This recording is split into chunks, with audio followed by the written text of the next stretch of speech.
राधे राधे शेरवंश। आज हम हैं भंडीरमन और जो कि लल्ला के विवाह स्थली है।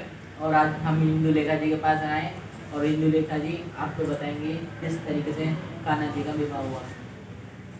श्री राधे। मैं इंदुलेखा ब्रजधाम भांडीरवन से भांडीरवट के शिवायत। तो भांडीरवन में भी हमें अनेक लीलाएं देखने के लिए मिलती हैं। सबसे मेन प्रथम लीला राधा रानी के विवाह की ही मानी जाती है। हमारे धर्म में सबसे बड़ा ग्रंथ श्रीमद् भागवत जी को माना जाता है, जिसका अध्ययन करने से हमें ज्ञात होता है कि राधा रानी का नाम नहीं आता, क्योंकि सुखदेव जी परम गुरु मानते थे राधा रानी को, और वो उनके एक नाम से 6 महीने की समाधि लग जाती थी। जब राधा रानी का नाम ही श्रीमद् भागवत जी में नहीं आता तो विवाह का उल्लेख कैसे हो सकता है।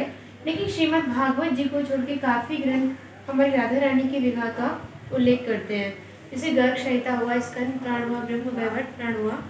काफ़ी ग्रंथ हैं जो राधा रानी के विवाह का उल्लेख करते हैं। तो गर्ग संहिता ग्रंथ के 16वें अध्याय में विवाह का वर्णन बहुत विस्तारित पूर्वक दिया हुआ है, जिसमें लाला 2 वर्ष के थे और भांडीवन में आए थे, और भांडीवन की सीमा में प्रवेश करने से ही पूरा मौसम बदल गया था, बहुत तेज तूफान आ गया था। तो नंद बाबा भांडीवट की आड़ लेके छिप गए थे।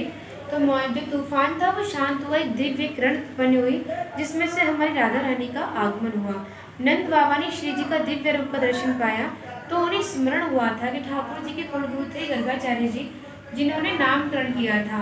नामकरण के समय ही नंद बाबा को बताया था भांडीवन में युगल सरकार का मिलन होना है, इन दोनों का विवाह होना है।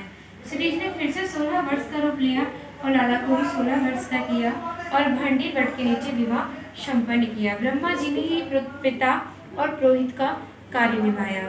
और हमारी जो राधा रानी का विवाह हुआ था वो तिथि थी फुलौरा दोष, जो कि फागुन माह के महीने में आती है।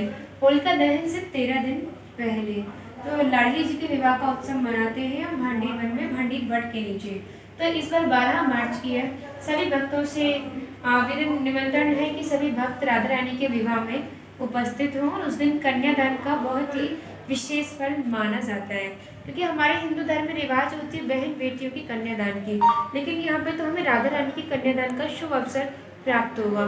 जैसा भी जिन भक्त का भाव हो, जिन धनराशि का या वस्त्र सेवा जो भी करना हो, सभी भक्त आए और राधा रानी का कन्यादान करें। राधे राधे।